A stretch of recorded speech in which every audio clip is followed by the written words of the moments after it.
Today we have a super special guest for a video conversation.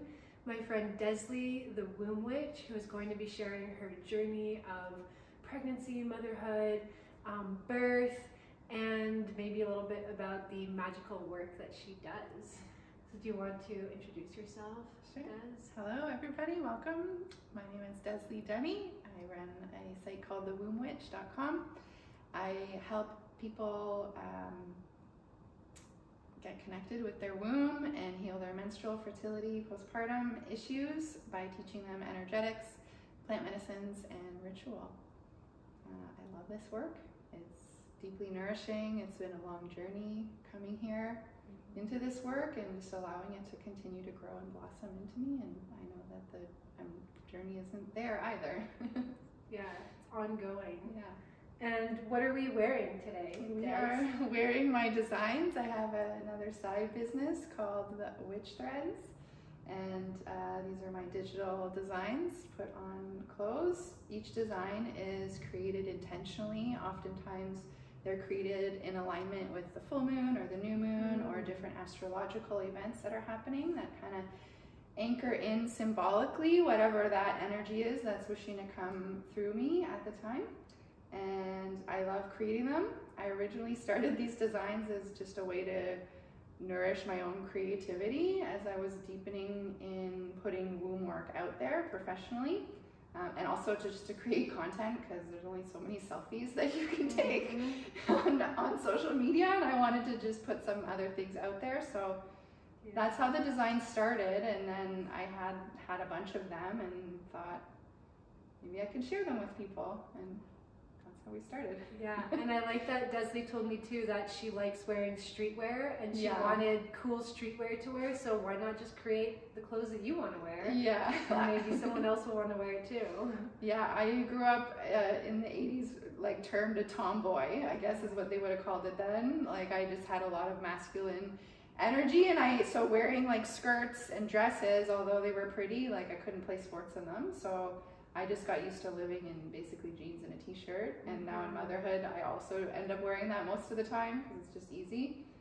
So I wanted to have more intentional clothing instead of just a regular t-shirt. Yeah, and so like guys, check this out. This one was for the Lionsgate? That was created for the Lionsgate portal, yeah. Which is your birthday? Yeah, my birthday falls right inside there, so I'm also a Leo, and so that portal, learning about what that is and aligning into the galactic center really speaks to me, and yeah, that's the roar of the Lion's portal. So there's an ankh and roses and just a magical lioness, so I just love it. Love it. All right, Des, where do you want to start your journey? I guess this episode is mostly focused on your last birth, your most recent birth, but you had some interesting experiences coming into the conception, right, and your journey to welcoming this baby. Yeah, my daughter was born with a free birth, supported by you. It wasn't my original intent actually to have a free birth. I remember when I was pregnant with her and you asked me if I was planning on a free birth, and I was like, no, definitely not. I'm in my 40s and I would like to have the midwives present. I didn't realize at the time though that my previous experience, I had 2 home births also with my 2 other children with midwives, but they were a different group of midwives, and they were like unicorn midwives. So they just really listened, they presented, you know, the different tests and things at each stage of pregnancy and asked what I wanted to do, and whatever I said I wanted to do, they were like, fine, and that was the end of discussion. They were a bit more hands-on with my first birth, and my second birth I asked for them to be more hands-off, and they were. So that's what my idea of midwifery was at the time. So I thought, well, why not have them if they're going to be hands-off? Yeah.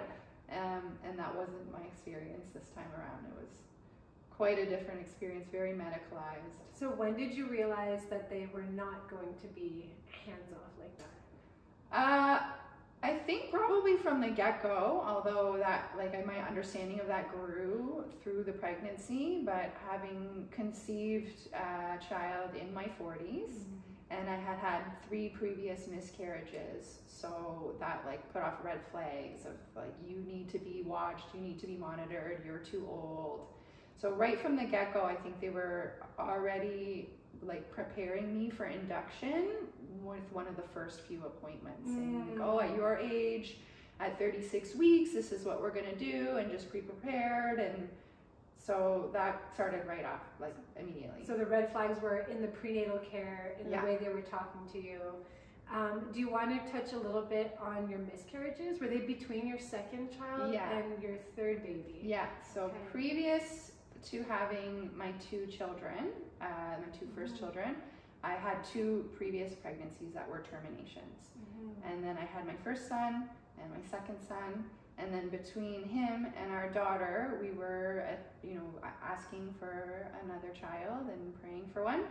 And we had 3 miscarriages. They were earlier. The first one was 7 weeks. The next one was, I believe, 6 weeks, and the last one was 9 weeks. Yeah. So that was a process to go through. Obviously, when you really want to have a child and you lose that child, it's devastating. Each time got a little easier to take, if that makes any sense, because you've gone through the trauma, so you know like the different stages that you're going through. What got easier, per se? I think the letting go part got easier. When you really want a pregnancy, there can be a tendency to just like grip on really tight. And when you don't know what the outcome is going to be, it got easier to let go. I did a lot of work around it, and I heard, I think it was herbalist Susan Weed actually was talking about loss and what happens, and how it's a natural thing as you go into your 40s. The percentage of loss is more frequent than when you're younger. And she reframed it for me just by reading the article, where it's not your body failing. Your body didn't fail to hold a pregnancy. It was just a pregnancy that wasn't viable. And your body was wise, and it did everything that it needed to do by eliminating that. And that I'm like overcome with emotion. Yeah, that really shifted. I read that after my first loss, and it really shifted it for me into like really just loving my womb, thanking it for doing the job that it needed to do, clearing what needed to be cleared. I think also like with intentionally conceiving, my husband and I were, praying for a daughter and for a healthy baby. So I was also like putting it out to God and the universe, like, I want this baby to be healthy. I want to be open to holding a healthy baby, a healthy pregnancy. And if it's not, then I let that go also. So, I mean, we are in our 40s and we have 2 other children. So raising a child with special needs or with physical difficulties was not something I really wanted to be open to, because when we're gone, we're going to leave that on our other 2 children, and that didn't seem fair.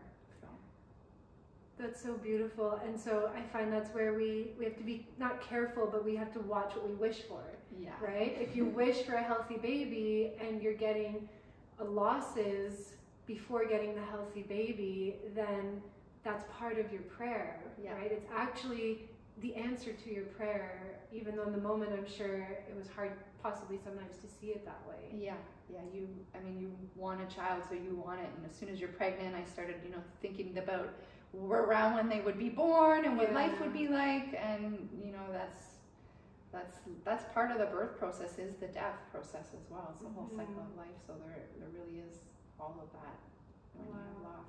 And I'm curious, did you pray for a girl, since you have 2 boys? Did you pray for a girl? Yes, I prayed for a girl for 8 years before she arrived. That's how I was with my boy.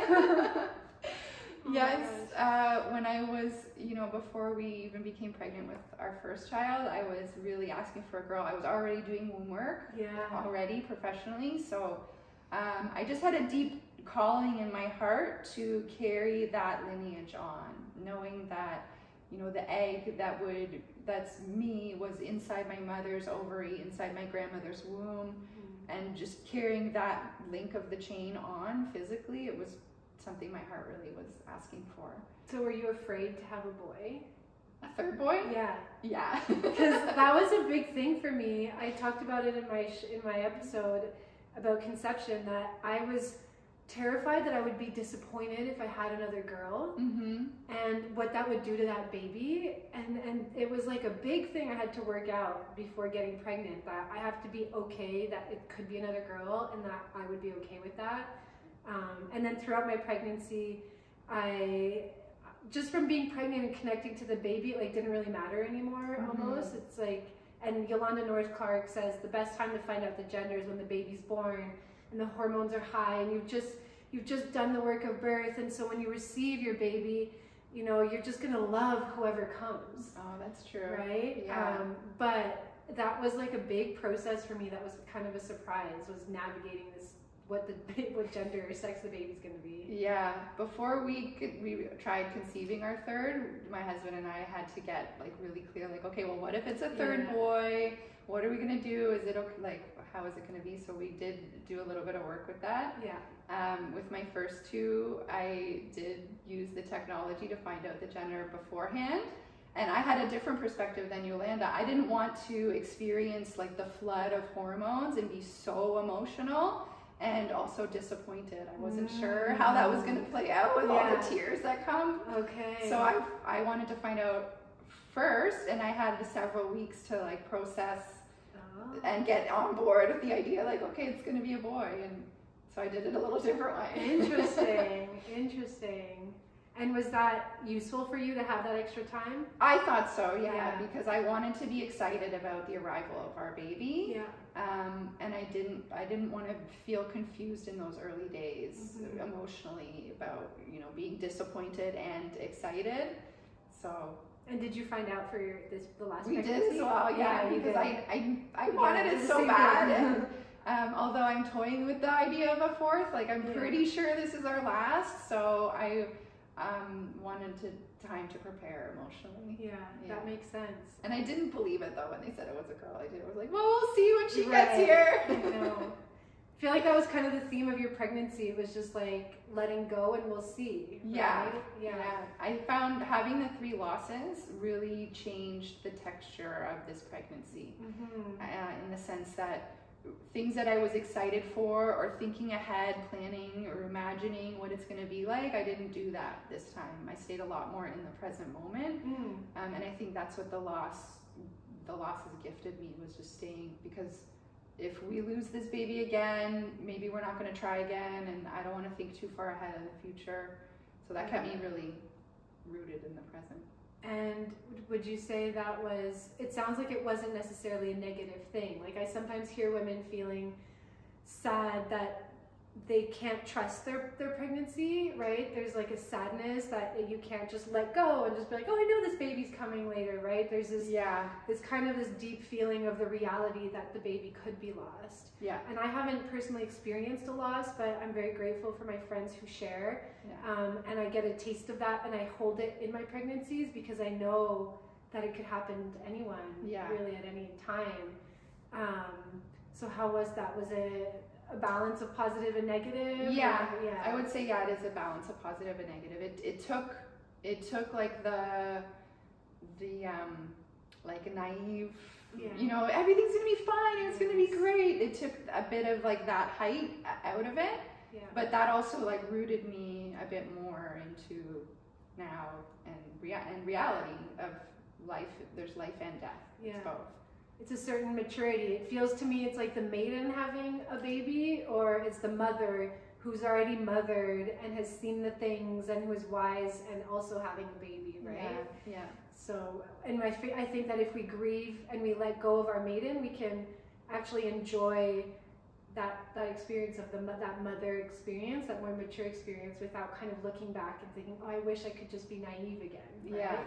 Just kind of being where we are and going forward, we're probably just going to see more really beautiful things and hard things in life, right? Yes. Not hold it all. Totally. I find the motherhood experience really expands like the complexity of our emotional experience, where we can experience many different things at the same time, and some are polar opposite, and you're feeling both at the same time.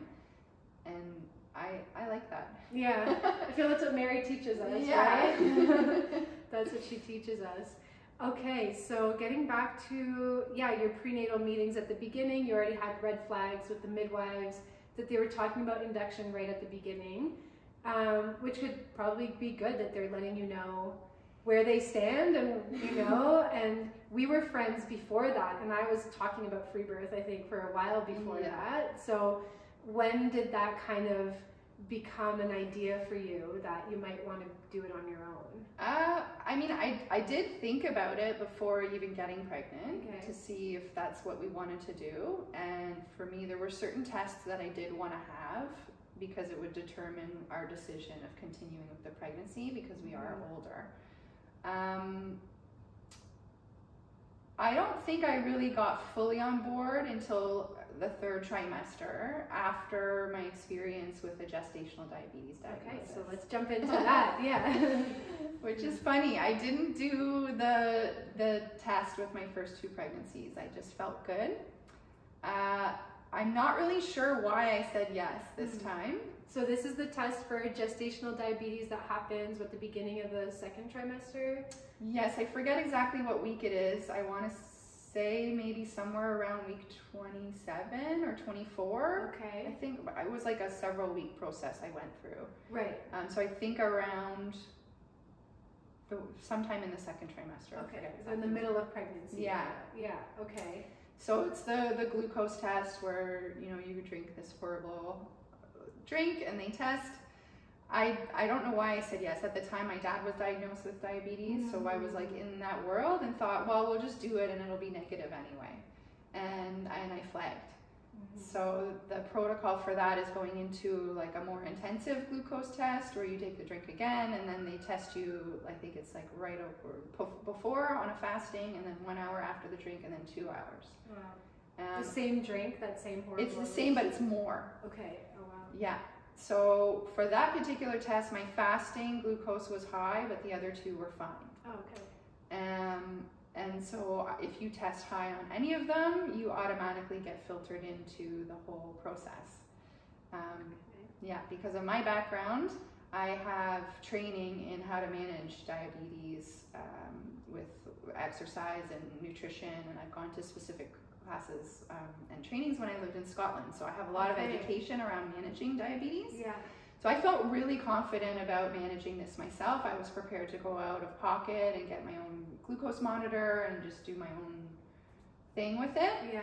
And one of the midwives on my team was like very coercive about like, let me put you in to the program. This is just how it's done. And I kept saying, no, I don't want to. I want to manage it. And she basically like wouldn't let me leave the office without, and like she sat at the computer and like, I'm just gonna put you in, and like if you don't like it you can leave. And I was like pregnant and sick of being in the office, so I said, yeah, fine, just put me in. I'm really grateful for the experience because I learned so much about it. But in I went into the system and had an appointment with an endocrinologist, a dietitian, and a nurse as part of the gestational diabetes program, which was a joke. Right, because you actually came with so much education already. Yeah. So then you're going in, and so why was it a joke? Well, so the first appointment I think I had with the dietitian and the nurse practitioner was like a slideshow presentation of like Canada's food guide. Canada's food guide. And they were like, if you have a slice of like bread, make it brown bread instead of white bread. And I had already changed my diet already and eliminated everything, and I wasn't like full keto, but I was following a lot of low sugar protocols anyway, so I wasn't even eating bread at the time. And I just had questions about, what is this the right food? Like, isn't there better things? And I don't think they could legally give me a better answer for what I was asking. They like have to stay within that, right? Yeah, because that's the rules. Right. I had my appointment with the endocrinologist was really emotional. She kind of came into the appointments like, there's something wrong with your liver or your pancreas. Your body shouldn't be doing this if you tested high on any of them, especially the fasting. Like, there's definitely something wrong with your body, and like you need to be serious about this. And So like came in like with that kind of energy, which was really intense to deal with. And then her recommendations for managing it was like basically wanting to get me on insulin right away. Wow. And I was not interested in that unless it was a last resort. And she even recommended that I take Chapman's ice cream at midnight.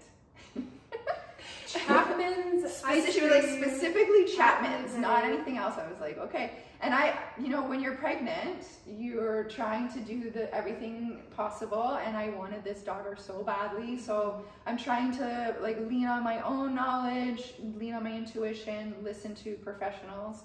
I also sought out other professionals in the birth field during that time to hear their wisdom. But I did, I'm like, okay, well, she says Chapman's ice cream, like go get some and let's give it a try. I think sometimes too, as like practitioners and healers, we get really curious about things, right? Like you're likely going to be helping someone in this situation in your professional work. So you probably had a sense of like, okay, this is what these people are saying in the system. I'm going to try it, see how it works. If I know it works, I can help people and share that message. If I know it doesn't work, then I can, right? There's that aspect of curiosity too. Yeah, I was very curious through the whole experience of like, okay, I'm going through this for a reason. Like I'm going to be learning, I'll be sharing about this. So I got the Chapman's. I looked at the ingredients because I was like, maybe there's something in there I don't know about. Like maybe it's got a high protein content, a high fat content. It doesn't. And it's got so many extra fillers, right? It's garbage. And like, what is it, like dried milk powder and all the things that it's just like milk powder sitting on a shelf for God knows how long, God knows where it came from. Yeah, and one of the first ingredients is sugar, which just seems baffling. Yeah. Apparently the theory behind it is like if your fasting sugar is high, it's because your blood sugar got too low in the night. Right. And this was supposed to be helpful because it's got sugar in it. Right. I tried it once. I felt like garbage the next day, and my sugar didn't change my blood sugars significantly. Right, because did you get your own glucose? I got my own glucose monitor, and I monitored, and that's actually a really neat thing to do because all of our bodies react differently to blood sugar. So that was really neat to see what my body does and play around with that as far as food. And I noticed when I started eating foods that kept my sugar more neutral as opposed to spiking, I felt a lot better anyway. Right. And what I like with those machines is that I think the goal of them in our world is to help us understand our bodies better. Yeah. Right? Like it's a number, we can understand the feelings, then eventually we don't need the machine anymore because that's the feeling I get when my blood sugars go to this amount, so I know when we don't need the machine in the end. Yeah. I found that with like blood testing for iron levels in pregnancy. In my third pregnancy, I didn't do any blood tests, but I could feel, because I'd had the 2 other pregnancies, what it feels like when I'm going low, what foods to eat that make me feel better, and how to adjust, right? Yeah, they're great. I think technology, when used in the right way, are great tools to use to understand our body, for sure. And I think you had said too that in the summer, you had kind of like been a bit loose about your diet a little bit more, and so it was helpful to really make you be a bit stricter. Yeah, it gave me a reason to like, okay, if I am flagging, there's a reason why I'm flagging. I know that my diet was really, like I really slipped, went into survival mode. Because you're a mom of 2, like I'm so mom of busy. 2. So we were like in the middle of COVID. My husband runs a DJ company, so his business was like done. I was hustling to try and work online. It was like a really stressful time, and then in September when I was already pregnant, my children started school, and we'd been homeschooling before that, so it was like schedules, and I had, that's for another podcast, my opinions about school, but it was just stressful, so I was in survival mode, not eating well. Yeah, and that can happen to us mothers, right? And sometimes we need like a smack in the face to be like, get yourself back on track. And that's why I love sharing too, that we can be kind of like in this natural world lane and think, I have to go this way. And if I have to do a glucose test and it goes wrong, then like, oh my God, there's this panic about I can't stay natural, like I shouldn't have done the test, or I should do no tests. Yeah. But I think that like every experience is perfect. We can learn and grow from every experience, and challenge and criticize the system for sure, but listen to our intuition. Like your intuition, for some reason that day you took the test, when otherwise you wouldn't have. And in the end, it was beneficial. It definitely was, because prior to changing my diet, I didn't feel good. Yeah. There were moments I thought it was iron, but it was likely like my sugar was spiking. Right. Just because I wasn't eating very well, and I wasn't feeling good, and I knew that. So it was a blessing that I did it. Yeah. It was a blessing to go and dive right in and learn from people like Rachel Reed about like the actual evidence for the test and why it's done, and what the parameters actually are. Yes. And I had a chance to consult with one of my older midwives from my previous 2 pregnancies and speak to her and say, okay, like, what did you see in your years of practice? Yeah. What happened when it wasn't managed, when it was, how bad is it? What's the real risk for the baby? What's the real risk for me? If I don't do anything, what do I need to have in place at home when I birth her in case her sugar drops?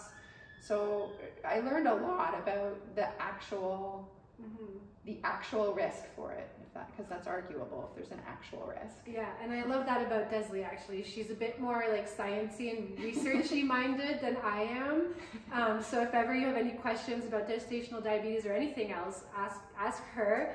I will talk all day about it. I'm more like, let's talk to your inner voice and do a shamanic journey about it. But like, I think that this is very valuable. I think that's important too. And that kind of goes back to the womb work. And like you said, people in like the natural field, you can get quite rigid in that, where it's like you only eat this and you don't eat that, and this is what it is. And when we look at that through the lens of womb work, like our wombs are not rigid.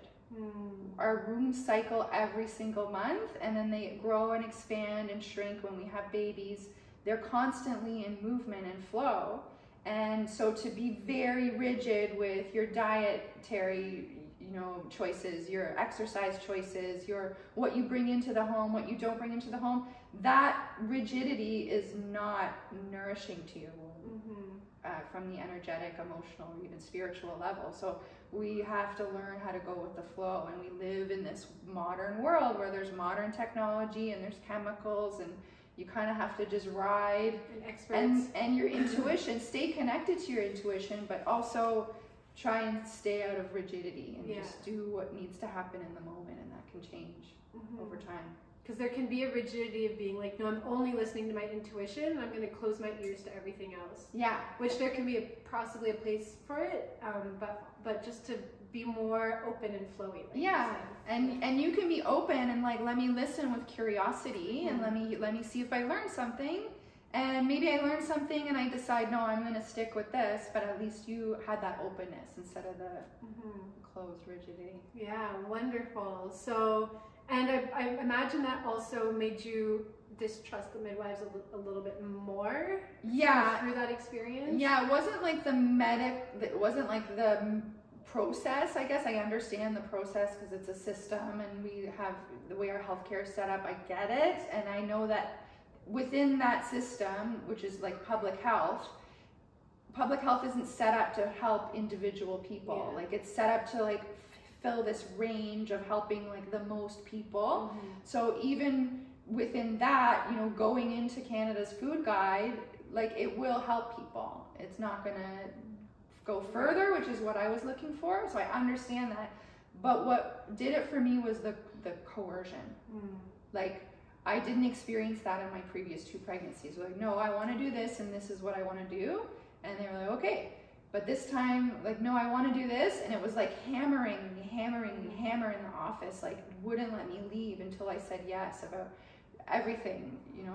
Once we did get to the 36 mark, it was the non-stress test. And like, well, we just want to put it on you, and it's not that bad. To start at 36 they wanted to start because I was like gestational diabetes and over 40. Yes. They were like very strongly recommending a non-stress test, which is where you wear the belt, and it's an ultrasound that monitors the baby's movements, and it monitors the contractions of your uterus.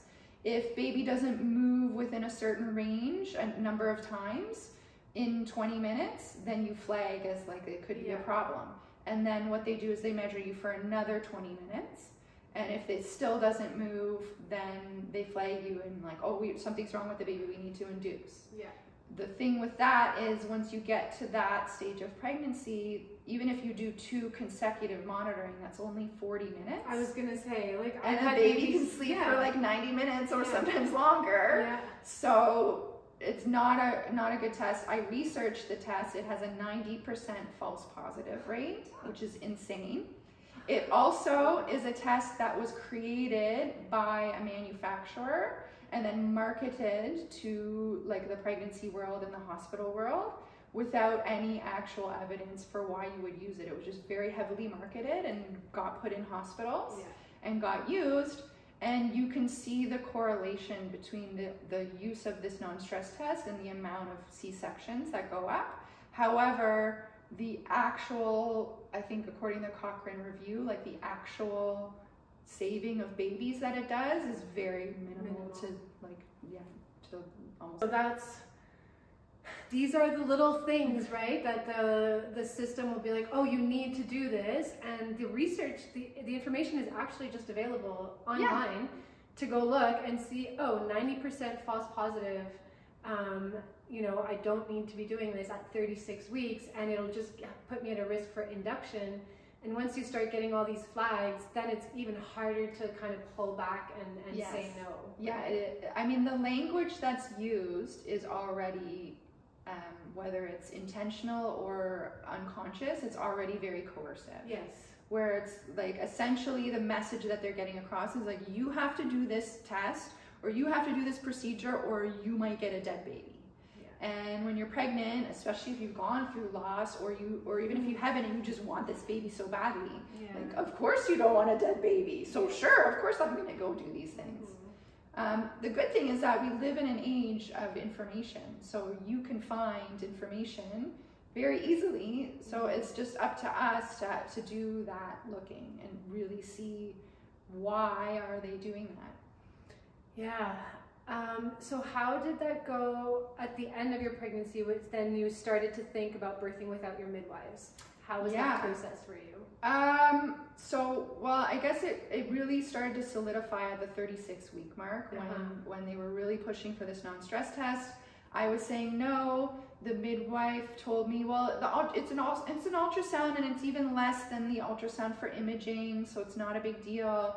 I looked into it. The ultrasound is actually stronger, not weaker. So she gave me false information. That was like, okay, I don't know if I trust her. My baby was born close to the 42-week mark, and both my other children also were. So I was expecting her to come late because I just gestate for longer than 40 weeks. So at the 40-week mark, she started saying like, well, if you're not doing the stress test, we definitely have to do the ultrasound because blah, blah, blah. They don't know the amniotic fluid. And I felt really good. I could feel her moving around. You were glowing. I felt strong. I felt radiant. I didn't feel sick. Like I felt off before I changed my diet. I didn't have that feeling now. And my other 2 children were also born longer. So I wasn't interested in the ultrasound imaging. And I was saying no to that, and she just really kind of started hammering hard about that, at which point I said, well, depending on who's on call when I go into labor will depend on if I birth with midwives or without. Did you tell them that? No. Okay. You told me that. I told my husband that, and I told my mom that, because my mom was going to come to help watch our other 2 children because we were going to birth at home. So that's like between 36-40 weeks, I kind of really dropped into let's just explore free birth as a real possibility, and let me learn what I need to do in case we do it on our own. Right, yeah, because so that was a decision kind of made at the end. And first thing is that I've been talking about how our decisions for our birth can become really clear right at the end of pregnancy. So we think we have to make this plan before we get pregnant or in the first trimester of our pregnancy, but I think it's this like magical thing that it all comes together in the last 3 months, especially the last few weeks before birth, where there's just this like flow. It's like baby knows how he or she wants to come in, mom is listening, mom knows where she wants to birth, and it just comes together. Yeah. That's true. It really did kind of just really get very clear right towards the end, whereas before I was like, oh, I don't know what's going to do. And because of like all of the flags, you know, ending up in a hospital was a real possibility I was looking into, and like, what happens if I do get induced, or what happens if something's wrong, or what if this endocrinologist decides that all of a sudden I'm not allowed to birth on my own, and I end up in a hospital. So I did really look at like each option, what that would look like, and I talked to lots of people as well, just to see. So as you were looking into Freebirth, that late, how did you kind of prepare? Well, I've had 2 children at home, so that helped. The second birth that I had, I asked the midwives to be really more hands-off, so I had a chance to kind of just drop in more fully than I did with my first. I looked at the material from the Freebirth Society. I looked at Rachel Reed and the Midwife's Cauldron. I just totally forgot the other midwife who does that. That's also amazing. I'm sorry. I listened to a whole ton of their podcasts. I went on, there's another good website called Evidence-Based Birth. I went on there and looked at things. So I just kind of dropped into not full research mode, but just like, what do I need to know if something goes wrong? I also had plant medicines ready in my house as well for emergency. And I just did my best to just stay calm and stay in my womb and just say, okay, like whatever you need to do to come, I will get out of the way for. If we have to go into the hospital, I will. But you know, let's try and do this on our own and see. So cool. And then you had asked me to come to the birth, but I was busy working with kids, and I have my own children, and I was pregnant myself. So you know, I was kind of like, it was kind of like a backup. Like, you were ready to do it on your own. You were ready to call the midwives if you felt you wanted them there. And it was like, Emily, if you can be there, I would love it. And if you can't be there, then I'm just gonna figure it out. So you had like completely like calmed down and in, and you just knew. That came back. That comes back, I think, to like the talk of rigidity. Which, like, I know when you have a birth plan, it can get, you know, you can get really solidified, and like it has to work out that way, and energetically that causes constriction, which can lead to like a tightening, or you know, can lead to obstacles with that tightening. So I was just, whatever needs to happen. If I feel like we need help, we'll get help. If I feel like we need to call emergency, we'll call emergency, but we're just gonna do it. Oh my gosh. And how did your husband and your mom feel about that? They were really great. So for my second birth with my second child, I went into labor and I asked to be left alone. So we didn't intend to call the midwives until the last minute. And I transitioned like really quickly and felt a lot of urge to push. And then there was like this conversation between like me, kind of, because I couldn't speak, and my husband and my mother about like, we got to get the midwives, let's call her. We called her. She had just gotten called to another birth, so they had to call the backup ones. And so there was like this commotion that happened right as I was ready to drop in and give birth. Oh wow. That caused like some backup for me. And then it took a while to like loosen back up and give birth again. So this time around, I had a conversation a few weeks before giving birth with both my husband and mother and said, look, this is what I want to do. Well, I might give birth without the midwives. I need you to be okay with it. If you're not okay with it, then you're not coming. So if you have any questions, or you need to like work through anything with it, like let's talk about it now, so that we're not in this space of like, oh my God, is she gonna, because there was questions at my second birth, like, is this baby gonna come without the midwives? And and my husband like freaked out, like, holy crap, what's like, what do I do? And my mom's super calm, so on the outside she didn't freak out, but she was like, well, like, are we gonna do this? Like, let's do this. But even that kind of, those two energies like was enough to pull me out of that opening that has to happen. So I was like, let's just deal with this beforehand and talk about anything. My husband had a few questions about like, what do we do if this happens or if this goes wrong, and you know, just some protocol questions. And my mom was like, okay, yeah, whatever, like, I'm on board. And she had already seen a birth. She's seen a birth. She was a pro. Yeah. That makes a really big difference that the people around you have seen birth. Yes. I think to not have too many people who are brand new to birth. Yeah. Like I hear some stories where moms are invited and partners are invited and both of them have never seen it and they're the only ones in your space, right? In that second birth, they were the only ones in your space. Yeah. Then they can't hold it down. Yeah, and it's just like that questioning right when you need the energy of like, you're gonna be okay and this is gonna happen. Right, in transition. Yeah. And that's also why I suggest to women that there's this idea to like call the midwives at the last minute, but I've seen a birth where the baby midwife was called as the baby was emerging and arrived as the baby was emerging, and there was all this commotion and chaos. So with my second, with the midwives, I said, I want you guys there early. Stay out of my space. You can be in my home. And then there's no change of energy. Yes. There's no like new people coming in. Yeah. It's the people who are going to be there. And there's no like new person to call right as the baby emerges. Yes. So it's interesting. You kind of had that commotion with the second birth. So with your third, your husband was on board, your mom was on board, and whether I was going to be there or not, they were just going to follow your lead. They were just going to do it. I love it. I have a great family. Yeah, I love it.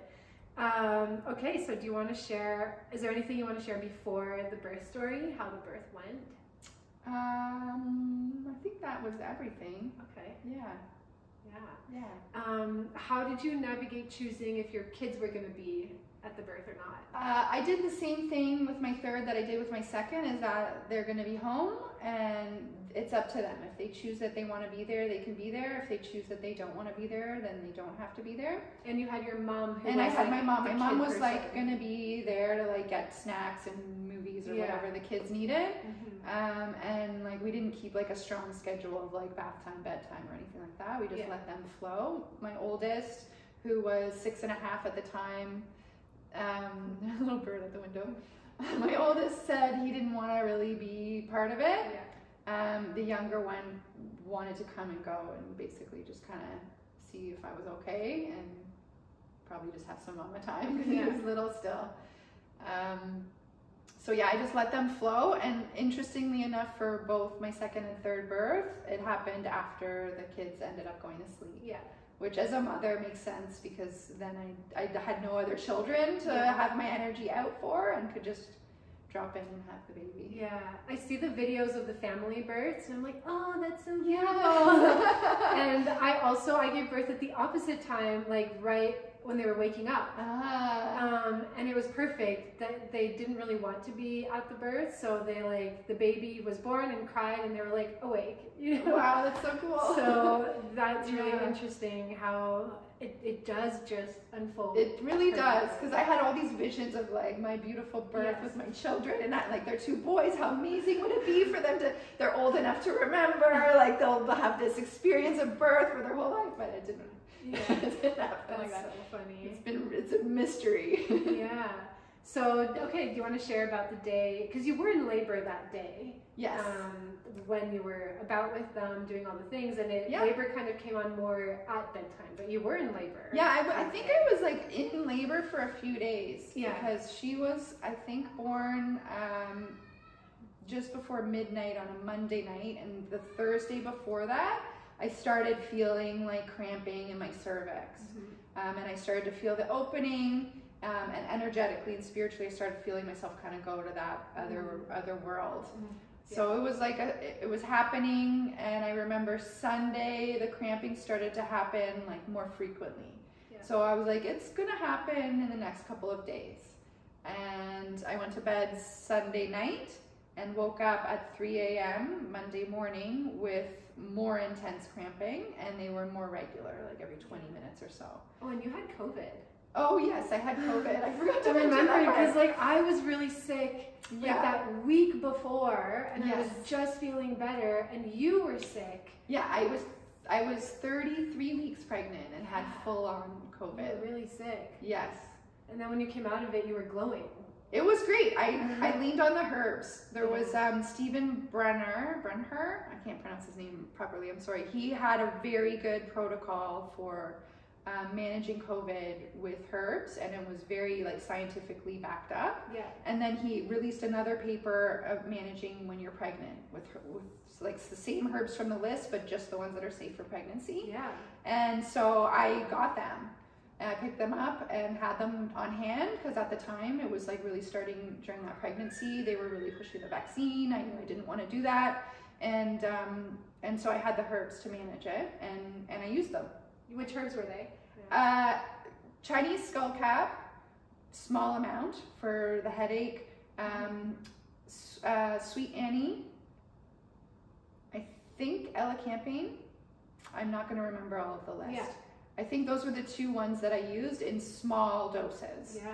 Just a little bit, just to like give me enough to get through the few days. Amazing. Yeah. Right. So we had both gotten COVID. You got COVID, and then it was the end of January. Yeah. January 31st. Yes. Yeah. Yeah.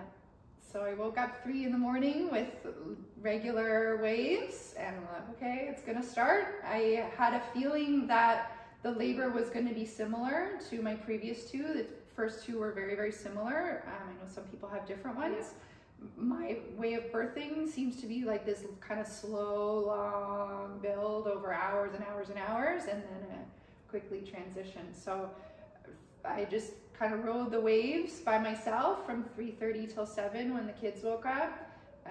Everybody woke up, and I was like, I'm in labor. It's gonna happen today or tomorrow, probably. And so we just got up, we got the kids fed breakfast, we got them to school. My husband and I went to the grocery store, and like, okay, let's do one last shop and like stock our stuff up. We had a really nice time in the grocery store, just like pushing the cart, like, okay, pushing the cart, okay. I feel like I would love to see a woman in labor. It was awesome. There was like a few grannies that were like, oh, amazing. And we got to the cash, and the cashier was like, oh, yeah. We got to the cash, and the cashier was like, how are you doing today? I'm like, oh, I'm in labor. And she was like, what? What do you mean? Like, shouldn't you be at the hospital? I'm like, no, I'm gonna have it at home, amazing. And like, it's gonna be fine. Yeah. So yeah, we got home, and I called my mom because she doesn't live in town here. So like, just to let you know, I'm in labor. Yeah. My mom's like, okay, I'll come right now. I said, you don't have to drop everything, come at dinner time, but she did drop everything and come. So she came, and we just kind of hung out, my mom and I. My husband like worked and puttered around and made sure I got fed. And my mom and I just stayed on the couch while I just was slowly laboring, and we just chatted, which was like so beautiful. And your husband is such an amazing cook. He's such a good cook. That's part of the reason why we're married. Yeah, he's such a good cook. Yeah, he's very good at showing his love by making sure I'm fed. Oh man.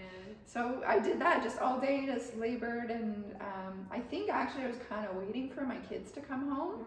In a way, I just felt like in this waiting phase. So they finished school and came home, and once they arrived home and I said hello, then I was like, okay, I'm gonna head upstairs and just be up there. So you can come and go as you like, but I'm gonna be up there. Yeah, so that's a long labor for a third baby, right? Like, I guess so, yeah. 3 a.m. to she was born at 11, Yeah. That's a long labor for a third baby, but that's just, I remember with my second, the midwives were like, oh, it's your second baby, it's gonna be really fast. Yes. But it's not always true, right? No, I was expecting that with my second also. Yeah. My first was 27.5 hours. Yeah. And then my third was 33 hours. So it was actually longer. So I was kind of expecting that. And with my own energetic state in the labor, intentionally, I wasn't like, okay, let's just do this and let's just get it over with. I was just like, let's just make this like graceful and gentle and easy, and let's just go with a nice flow. Yeah, and the midwives can often have this sense of rushing the birth, like let's break your waters to make it go faster, or let's do exercise to make it go faster. Doulas too sometimes, like let's speed things up, but there's no need to speed things up. No. Sometimes it can be better for everyone if it takes longer. Yes. And the body has slowly time to open up, and the Yes. baby slowly has time to come out. Yeah, I found that to be really nice to just slowly open. And I had already decided, you know, unless there's an emergency situation, like we're not going to watch any kind of time of me being in labor. I could also feel her moving around the whole time, so I wasn't worried about her either. Yeah. Yeah. Okay. So next I went upstairs and started just kind of creating the space in the bedroom. And I think that's when, around the time that you arrived. Yeah, I think I got there around 7 p.m. Okay. 7:30, A few hours. So yeah, Yeah. like a few hours of like having, you know, waves, and then like setting up some candles and resting. And you helped me just to create like a really nice energetic space in the room, which was really nice. It felt very much like a womb in that room. Yes. It was very protected. It was very supported and soft, and just like I didn't want to leave that room at all. And I remember, I think your eldest, he didn't come in really too much, a little bit, but your middle one was really in and out, really close to you, kind of unsure what was happening. Yes. You read them a story, and they were kind of like in the space. Yeah, do you want to talk to that, speak to that? Yeah, I think I was used to that because my first kind of did that with the first birth. And my second, he still shares the bed, and he was 4.5 at the time. So it was like we were in like the bed that he would normally sleep in. Him and I were very, very close. Like he wanted to be physically close from baby into 4.5. So I had separated, and so he was not too sure what was happening. Yeah, and I do remember, I barely remember what was happening then, but I did read him a story, and we had some snuggles. Doing my best just to reassure him that it's okay. We talked a lot about birthing beforehand, also just with the kids, and even the physiology of how it works. Did you watch birth videos with them? No, I didn't watch birth videos myself either, though, for some reason. I watched a lot of birth videos in my teenage years. So I didn't feel the need to go into it this time, and I wanted to just drop into my own experience. But we did talk a lot about the physiology of birth and how it works. And it's hard for them, right? It's a big step to have a sibling come in, especially that was his bed and his mom, and it was a lot for him to process. So he came in a lot, and then I think he got really tired. I remember like rocking him possibly to sleep or almost to sleep, and then my husband came in and like closed the deal with the sleep happening for him. And late, like I think they went to bed past their bedtime because this was a special thing, and it was only once they were in bed that then you really went in. Yeah, I did, because having the midwives for the first 2 births and then this experience, I really, really understood how, when birth is not interrupted, what a huge difference that makes. And so even having my own child come in and interrupt the process, it was challenging to just be able to let go. So I think that once he was asleep, I was able to just be like, okay, I'm not going to be interrupted anymore. Now I can just really be in it. Yeah, it's that coming out of that like primitive brain, right? Like you have to be more cognitive. You have to like step up into alpha, beta, like brainwaves to talk to a child that way. You have to be on mom mode. And it's the same if a midwife is asking you questions, or is like, I'm going to check your pulse, or I'm counting your contractions, and you're like, wait, what are those numbers? Like when we're in birth, we want to be out of that space and deeper down. Even counting how many contractions and how many minutes, and like, are we supposed to call them now? You know, even though I had midwives that didn't bother me during birth and did everything that I asked, like even that was thinking enough to pull it out. So I think he went to bed around 10. And then at that point, you know, the surges were definitely more intense. I couldn't really lay down for them anymore. And I remember kind of checking in with you, and you said the perfect thing at the perfect moment, which I think was the only thing you had said to me, which was like, I forget the exact words, but it was like, you're doing awesome and this is going well. I was like, this is perfect. And I knew that, but something like that. I knew that, but to have like a sister sit and be like, you got this and you're doing fine. It was perfect at the perfect moment.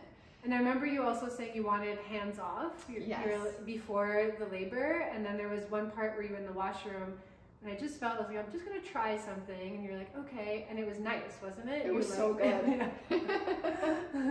And you were hanging on your husband, and I was squeezing your hips a little bit. Yeah. Like that was a really beautiful. Yeah, it was. Yeah. The transition was shocking because I also remember kind of checking in with you right around that time and thinking like, okay, by the feels of it, like it's gonna be a few more hours. Yeah, you did say. Like it feels like I'm dropping in like maybe 3-4 more hours. Yeah, and I was like, okay, we're gonna. Yeah. And then like 15 minutes later, you were like, can you go get my mom? The baby's coming. Yeah. But you said. It was so straight. It felt like 3-4 hours, and then I kind of felt like, okay, well maybe I'll go and try and have a poo. I was gonna say, you sat on the toilet, magic toilet situation. This was all 3 of my births, sitting on the toilet, and I'm like thinking about going poo, but I can't. Yeah. And I'm not pushing, but like I feel like I have to go, but I can't really go because everything's in the way. And then I had a contraction where I kind of just like stood up and straddled the toilet, and just the animal part came in, and my water just like broke everywhere. And my water broke on the toilet with both other births as well, which is kind of funny. So I remember like calling you and be like, oh, my water broke. And you're helping to clean it up, and the next contraction came very quickly, and I could feel like her head descend into, you know, the canal to come. So I was like, okay, she's coming. Like, get the husband, get the mom. And I was like, okay, get the people. She's coming now. And then you left to get, I heard you, like, my husband also went to lay down with our sons, so he was going to take a nap because we were like 3-4 more hours. So she was waking him, you woke him up, and then you went down to get my mom. And when you went down, I had another like quick contraction, and I just remember like screaming, like, I'm gonna have. You came like, even your mom and me were like, oh my god. Like, I was like, there's 3 hours left. No. So then the next contraction, I wanted to like reach up and like straddle and like bear down. So I grabbed his neck and just had that feeling like I wanted to be in that position to get her lined up. And so I had that one contraction there, which I think is when you were holding, which really helped. I could feel her shift in my womb, and my body kind of shift. And then I kind of felt like she was going to come, but I didn't want to give birth on the bathroom floor, so I like waddled to the bedroom, which was good because I had like the edge of the bed where I could hold myself up. I was in that position for my second birth as well. It's not like... It was like this. Yeah, I think I was like kind of standing like upright, but like low. Which is actually a great position to like catch a baby. That's true, yeah. It was perfect position. It felt really good to be in that position. I felt like I had a lot of control.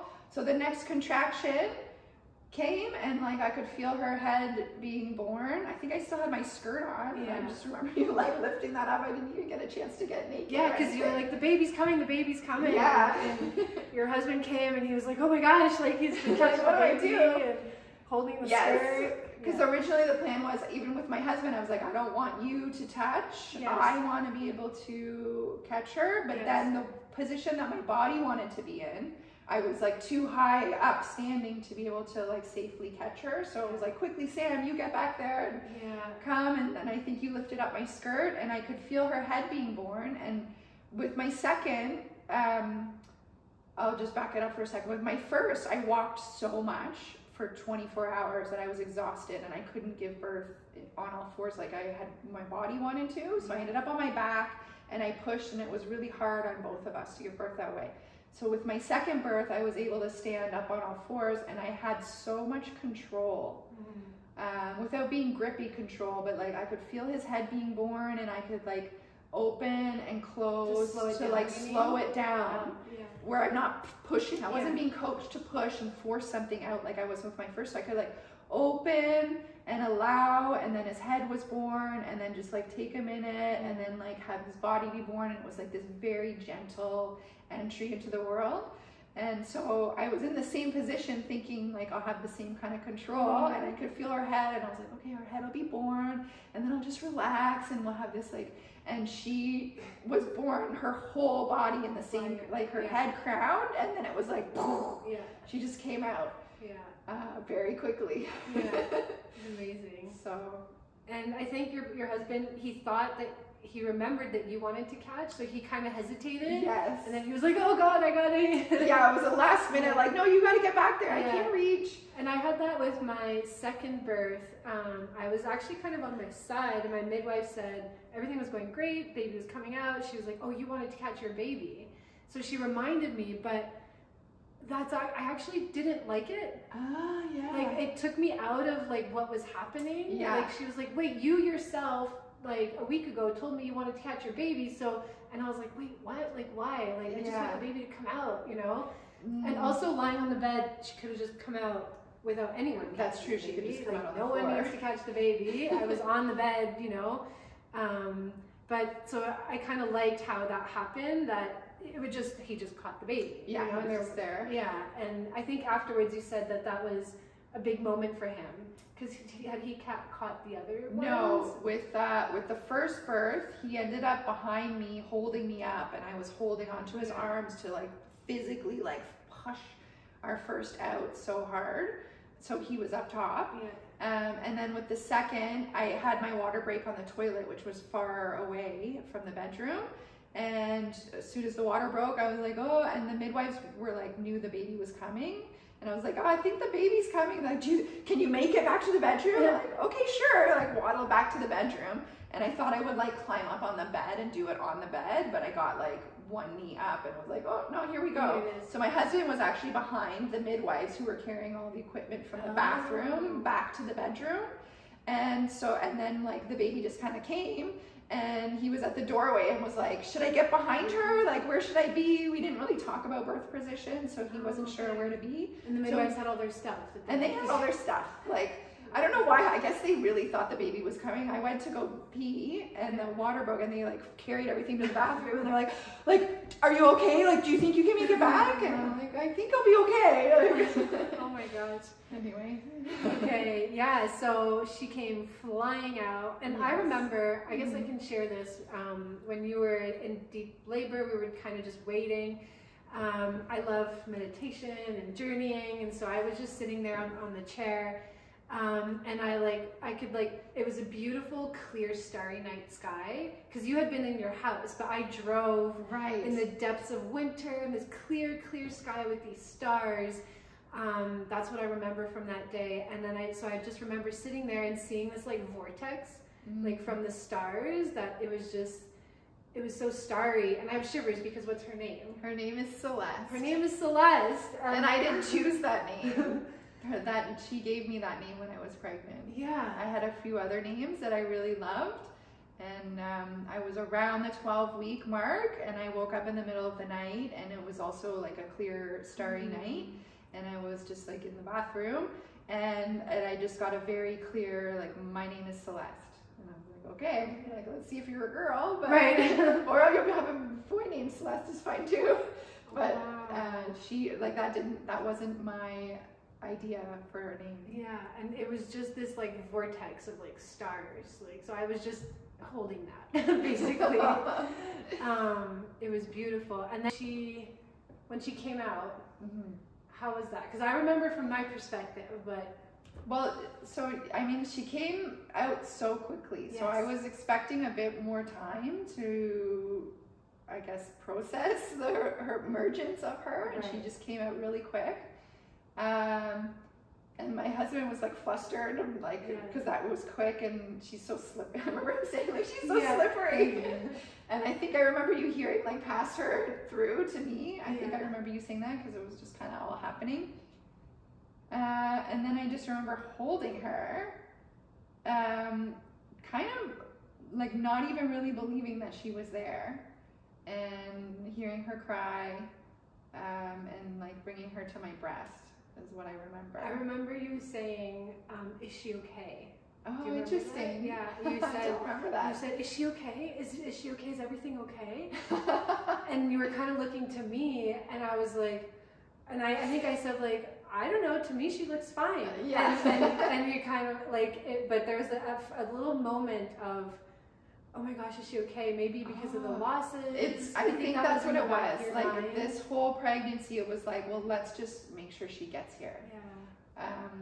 So I don't even remember saying that, but I remember the feeling of like, is she okay? Like, is she crying? Is she actually here? Yeah. Like, because I've been waiting for so long. Yeah. Is she actually here? And she was perfect. She was crying right away. Yeah. She was pink, like her coloring.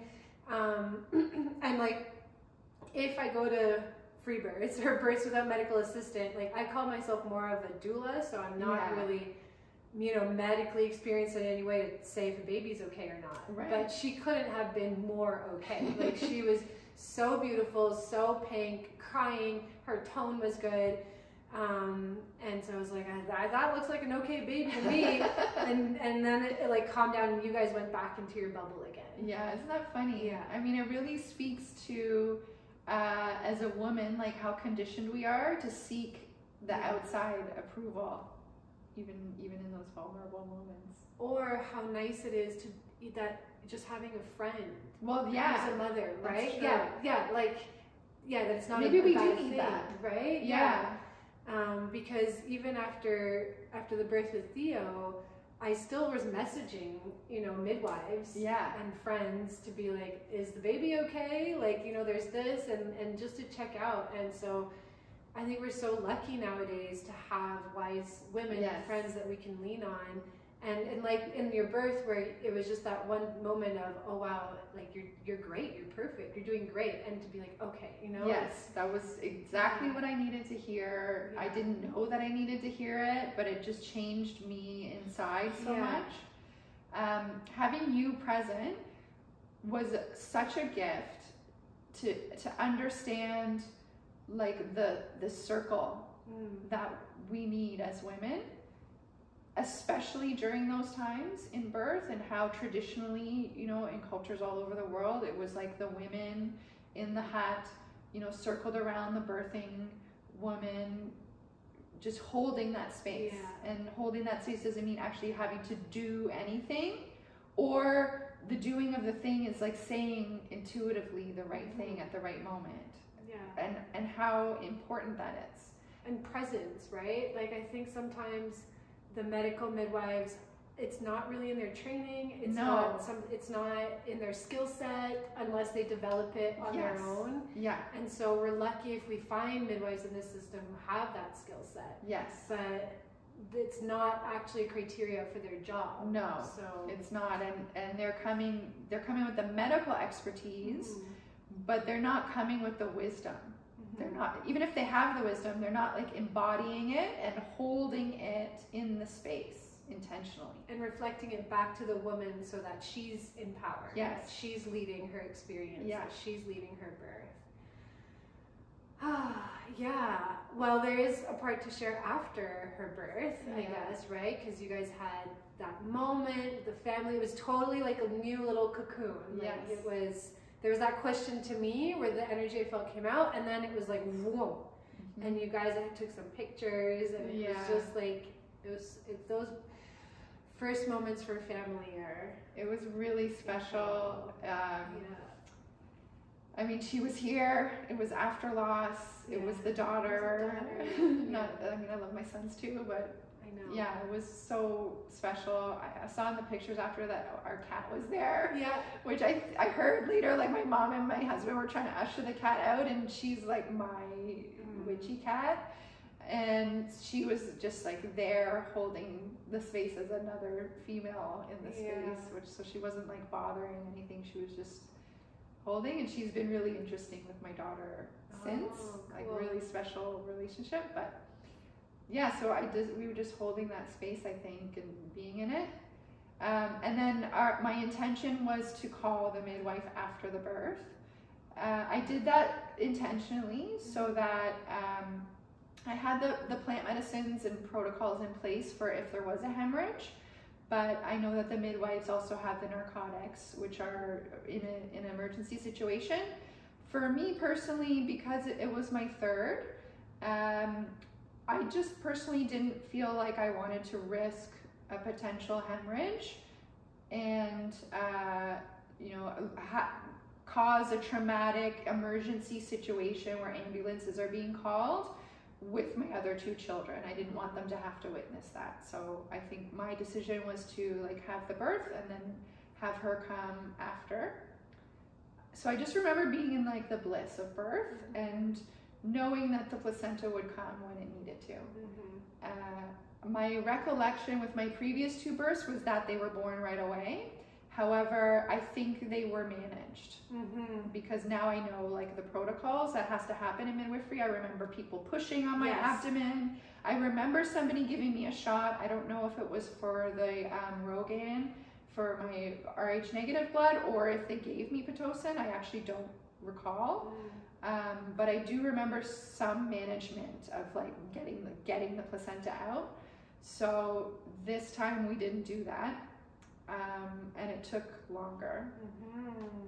So I don't remember a lot of the like time because I was not really in that phase, but I remember asking you to let me know when we were at the like 45-minute mark after birthing. Because that's when we called the midwife. It was at 45 minutes. Yeah, it was at 45 minutes and you hadn't birthed the placenta yet. And she came pretty quickly, like within 5 minutes she was there. Yeah. And then the placenta took another like 25 minutes. It was, I think, an hour and 15 minutes after your birth that the placenta came out. I don't know that it would have taken that long if we didn't have the interruption. Yeah, because how was it when she came in? She came in like guns a-blazing. Yeah. She was like, I think she thought she was coming into like an emergency birth situation where like the baby was born without the midwife and like, oh my God, what do we do? And there was a panic. Yeah, so, and I remember you holding like a really strong, calm energy to counter that. Yeah, I was trying because my heart was like pumping so hard, but it was interesting when she came in. Again, it's a new energy, right? So even if it's like your best friend coming in, they have to get adjusted to the space. Yeah. And all the people in the space have to get adjusted to them. It's really like this energetic thing that the people in the space have created a cocoon and now there's a new being coming in, so everything has to shift. Yes. And that person needs to like, evaluate and also shift. Yeah. And so, and they come in with their stuff. The stuff like really makes a difference. I think there was already a midwife box in the room, but she was opening it up and opening plastic packaging and like all those little noises. Yes. I don't know if they affected you, but to me, all those noises were like such like, they were hurting my senses compared to the space that had been created. Yes, I remember that also. I remember expecting that from this particular person just based on our previous experiences. So it didn't bother me in the sense because I was expecting her to come in with this kind of intense energy. Yeah. So, and I had just given birth, so I was really staying in that bliss. I actually found you more calm. Like I was worried after the birth that I was like, oh my God, I messed up that postpartum time. Like I was like inside like very nervous about the midwife. Okay. And she was nervous about the placenta. She came in like, what time was the baby born? And like, it's been saying it's 45 minutes already. And if you don't birth in another 15 minutes or 10 minutes, we got to take you to the hospital. I just remember her coming in like that. This is what's got to happen. Yeah. And she said, if you were in the hospital, you would already have been in the surgery to get your placenta out at this time. That's what she said. Wow. And I, from my seat, I said, that's not true. I remember you saying that. Like, that's a lie. Holding it down, like, that's not right. I remember just being very firm. You were amazing. In my intention to stay home. Yes. As long as everything was fine. Yeah. And I still knew that everything was fine. I wasn't experiencing any gushing of any blood. I could sense like I was holding back a little bit when everything changed. So and having just given birth, like it's very easy to stay in that. So I remember her coming with that energy and me just being like, it's fine. You were so chill. It's gonna be fine. It's gonna come out. I just need a little bit more time. And I think she gave me a little bit more time. And then I think when she adjusted to the space, her energy settled. There was a moment where she was like, okay, well, I guess they just birthed the baby by themselves and she doesn't want to go anywhere, so I don't have a choice but to wait it out. Yeah. she finally calmed down, and there was still like a 15-minute wait. Yeah, I remember, I don't remember exactly what I said, but I think I remember saying to her, like, I'm not going to the hospital, this is coming out, I don't want you to touch me, I don't want you to do anything to make it come out, we're gonna be okay. Yeah. And then I think I stood up again to like see if it would come out, but I didn't feel very good standing, like it didn't feel like I could let go or anything like that. So then I did give her a little by like asking her if she suggests anything, to like kind of just give her the sense of having some control over the situation, because I can understand from her perspective, like it's a lot to come into, and like you have your training and your protocols, and if somebody's not doing it, as a practitioner, that can be really frustrating. So I remember saying, like, is there anything that you suggest, you know, that can help? And she actually recommended to go sit on the toilet, which was a great recommendation. So we went to the bathroom, put the bowl in the toilet, and she actually left the room, which I appreciated from her as well. And this was like past an hour after the birth, so for her, and her training and her protocols is a big deal. It's a big deal. To leave that time. Like usually for them, they want the placenta out within like 5 minutes after the birth. Yeah. Half an hour is max, and then anything past that for them is like unknown territory. Yeah. So I don't know if it didn't come out then, if she would have been more pushy, I don't know, but I appreciate that she saw where I was coming from and that I wasn't going to budge, and then gave me some space. I really did appreciate that. So I just remember sitting on the toilet. I'm still nursing Celeste, and I think you were in like just quiet in the corner, just holding that like sentinel space for me. And I just closed my eyes and like dropped back in. And it gave me a chance to just kind of recenter. And I just brought my breath down into my womb and my consciousness down into my womb, and just said thank you to my body. Like, thank you for growing this baby and birthing her, and thank you to the placenta. I'm getting emotional now. Thank you. You know, even having COVID, like at the time there was so much pressure to get vaccinated, and you know, you want to have a safe, healthy pregnancy, so it's something I looked into like really deeply, if that's what I want to do. And nobody knew what would happen to a baby when the mother had COVID. And from what I could see in the research, like the main issue that was happening was that there was blood clots in the placenta. And so that's what was causing birth complications or miscarriages. And we know actually in our group 2 women who had strange placentas, who had COVID in their first trimester. I think both of them. I think earlier on, there's a lot more risk that can happen. So I was just had a moment to say thank you to the placenta, and that, you know, you did a good job, and thank you, you can go now. And kind of after I did that, I could just feel everything like kind of release, and the placenta was born into a toilet, into a bowl, in the toilet, into the toilet. But then we had a problem with, what was the problem? The seat. The seat. Because the bowl wouldn't come out of the, so we put the bowl in, and then we put the seat, and then you birthed the placenta, and then we couldn't, it was like you were stood up, with the seat. The bowl wouldn't fit through the seat, and I'm like, do we pass the baby through the toilet seat? What do we do? Such a silly thing. I think we just ended up cutting the cord. We cut the cord, and you were a bit disappointed that we had to cut it earlier. I forgot about that. The toilet, and because I think about this as like a birth doula perspective. We could have just put gloves on and picked up the placenta. Oh yeah. And put it, like, I don't know why no one thought of that. Like, the only option was to cut the cord, but afterwards I was like, wait, we could have just picked the placenta up out of the bowl. We could have done that. I don't know why we didn't do that. Yeah, but it was okay. It was okay. I think so much time had elapsed. Yes. You know, like the cord was white and like soft. There was not much left to stay on. Yeah. So it was fine. Yeah.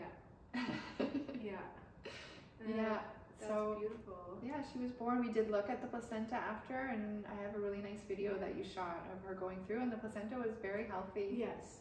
For a 40-year-old who had COVID, who birthed for almost 42 weeks. Yeah. It was okay. Everything was okay. Gestational diabetes. Yeah, it was a very healthy placenta and a healthy little girl. the last funny thing that happened, she was born and she was tiny. I remember talking with you and my mom after she was born, just trying to guess the weight, and we were like, I don't know, maybe 6 or 7 pounds.